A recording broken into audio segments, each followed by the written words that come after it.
Olá, pessoal! Meu nome é Daniele Ximenes, professora de língua portuguesa, que você já sabe. Na nossa aula de hoje, nós falaremos sobre um assunto muito comum, efeito de sentido.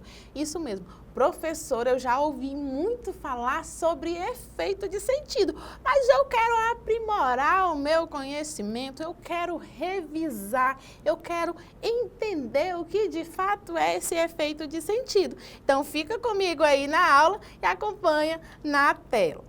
Vamos lá, pessoal, primeiro conceituar o que é o efeito de sentido. O efeito de sentido é o impacto que a linguagem provoca no leitor ou ouvinte. Isso significa dizer que eu produzo um texto, seja ele escrito ou não, e eu tenho uma intenção ao produzi-lo. E quando eu produzo o meu texto, eu levo em consideração o meu receptor. Eu levo em consideração quem vai ler. Vamos lá aprofundar mais? Olha só. Esse impacto, ele depende da escolha de palavras, dos recursos expressivos utilizados, do contexto em que a mensagem é transmitida e da intenção por trás dela.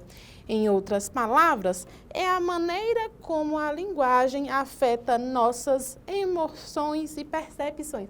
Professora, eu acho que agora está claro. Claro não, transparente, eu compreendo perfeitamente o que é efeito de sentido. Agora vamos ver alguns recursos aí utilizados para causar esse efeito de sentido que você vai observar, você vai deixar aí um gostinho de quero mais. Olha só, o primeiro, pessoal, é a ambiguidade. Você já deve ter ouvido falar. A ambiguidade nada mais é quando em um mesmo vocábulo ou expressão eu tenho uma interpretação diferente da outra. Eu tenho mais de uma interpretação. Isso significa que o mesmo vocábulo, ele pode ser interpretado mais de uma maneira. Então, pode aparecer de duas formas. Primeiro, como um recurso expressivo, principalmente no caso da publicidade ou dos textos humorísticos.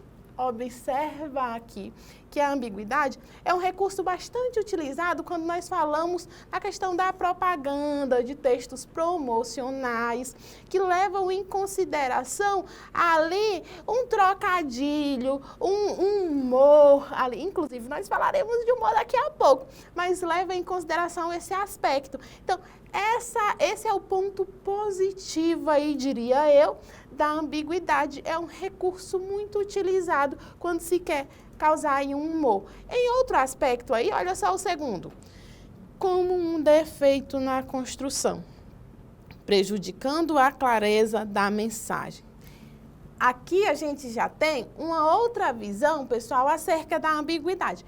Que seria, quer dizer, eu faço uma construção ali do meu texto e essa minha construção gera margem ali para mais de uma interpretação. Só que esse é o problema, não é isso que eu quero. Em um texto eu busco clareza, eu busco objetividade. Se esse é o meu objetivo, quando se utiliza ou quando se apresenta esse recurso aí da ambiguidade, acaba sendo um problema. Mas para ficar mais claro para vocês, eu trouxe aí um exemplo, olha só aí na tela. Vendo pôr do sol. Quanto quer pelo pôr do sol? Não está à venda, eu estou vendo o pôr do sol. Então, observa aqui que eu tenho uma caracterização, uma dupla interpretação. Eu tenho mais de uma interpretação. Por que isso ocorreu? Onde está a ambiguidade aqui nessa minha construção? Vem do verbo vender e do verbo ver. Ao fazer essa construção, eu posso ter mais de uma interpretação. Ou seja, o carinha está lá com a placa. Vendo, ele está vendendo ou ele está vendo? Então, o efeito de humor é provocado justamente por essa ambiguidade, obviamente intencional, tá certo?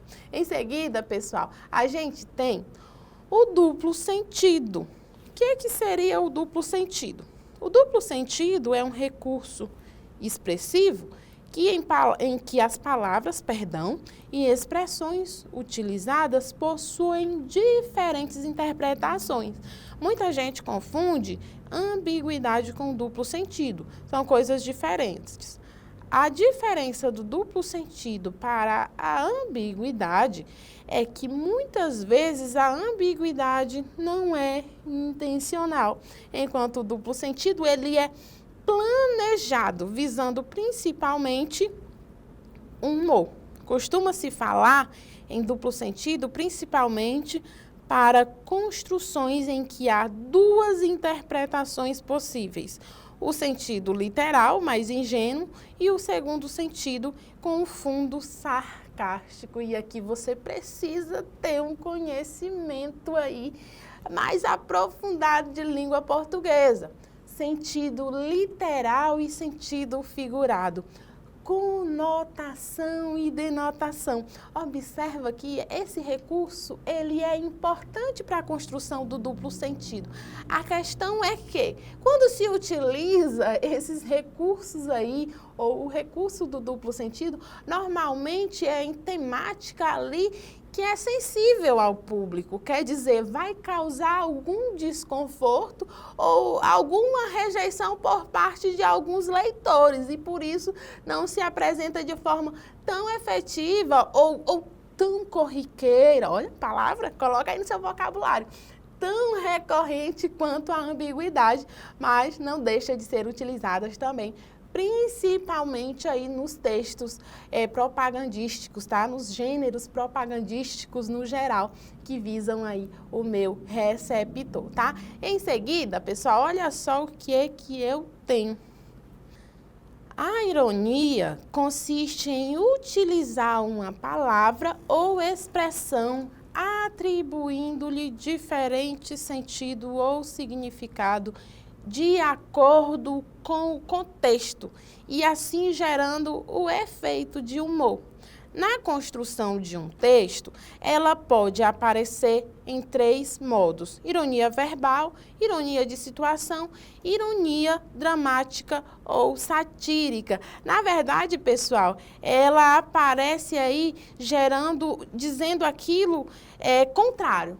Então, muita gente confunde ironia com paradoxo, que são 2 coisas diferentes. Mas a ironia é quando eu digo uma coisa querendo dizer outra totalmente o contrário, para provocar humor. Esse recurso, pessoal, para além das tirinhas, para além dos textos imagéticos que nós observamos, que utilizam ali apenas a linguagem não verbal, é um recurso muito utilizado aí na literatura, quando eu trago a literatura como forma de denúncia social, quando eu trago a leitura como forma de trazer alguma crítica. Eu quero satirizar, eu quero criticar algo, então eu utilizo aí a ironia. Então, o que é que você precisa saber? Você precisa saber em quais momentos esse recurso deve ser utilizado para chegar ao efeito de sentido esperado, tá certo? Olha só os exemplos que eu trouxe aí abaixo para vocês.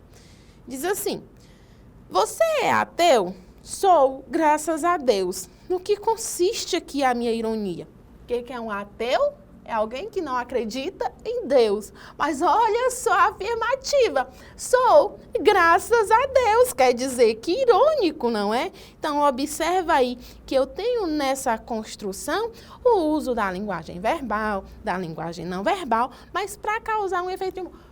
Professora, eu não achei isso engraçado não, viu? Preste atenção. Existe uma diferença entre ser engraçado e efeito de humor. São 2 coisas diferentes. Em um texto ele pode ter um efeito de humor, mas que para mim, enquanto leitora, enquanto receptora daquele texto, não acredito que ele seja engraçado. O efeito de humor é o objetivo de quem escreve, causar aquela sátira, aquela ironia, aquela brincadeira, aquele jogo com as palavras. E eu, como leitora, preciso aprender a interpretar. Olha só o meu segundo exemplo. Nesse meu segundo exemplo, a ironia ela aparece de forma conceitual, de forma mais de forma mais diluída. Observa aí que eu tenho uma placa que diz que é proibido pássaros e o que tem acima da placa? Um pássaro, não é? É irônico. Então, esse recurso ele é bastante utilizado também no uso da linguagem não verbal, tá certo? E aí, em seguida, nós chegamos ao ponto que eu falei durante toda a aula. Eu falei sobre o que, pessoal? Eu falei que a ambiguidade, eu falei que o duplo sentido, eu falei aí que a ironia é um recurso utilizado para despertar humor. E o que é esse humor, professora? Mas eu acho que eu já entendi. Mas vamos conceituar direitinho tudo isso? Vamos lá, leia aí comigo. A maioria dos efeitos de sentido de textos citados até então tem um objetivo comum, o humor, que são situações cômicas ou potencialmente humorísticas que partilham da característica do efeito surpresa. O que seria, pessoal, esse efeito surpresa? Eu tenho uma quebra de expectativa, eu tenho ali uma narrativa, uma construção textual que levaria para um sentido, mas de repente eu tenho outro efeito. E é isso que gera o humor. E aí, continuando a nossa leitura, eu tenho aí o seguinte, que o humor, ele reside em ocorrer algo fora do esperado numa situação. Professora, tem como fazer aí uma analogia com alguma coisa para ficar mais claro? Imagina só, você com certeza já deve ter estudado o conto de suspense. Estudou? Não estudou?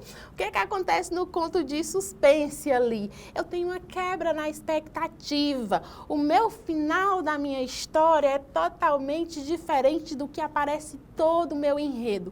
Então, o humor aqui, ele aparece, obviamente, não como uma tensão, mas aparece como uma quebra de expectativa. Olha aí o meu exemplo.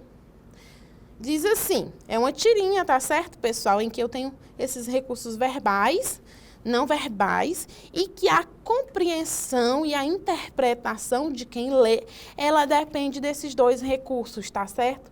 Diz assim, nós temos aí no primeiro enquadramento, um homem ali, um rato, aparentemente sentado em uma cadeira e diz assim, próximo, ei, tem um rato enorme aqui.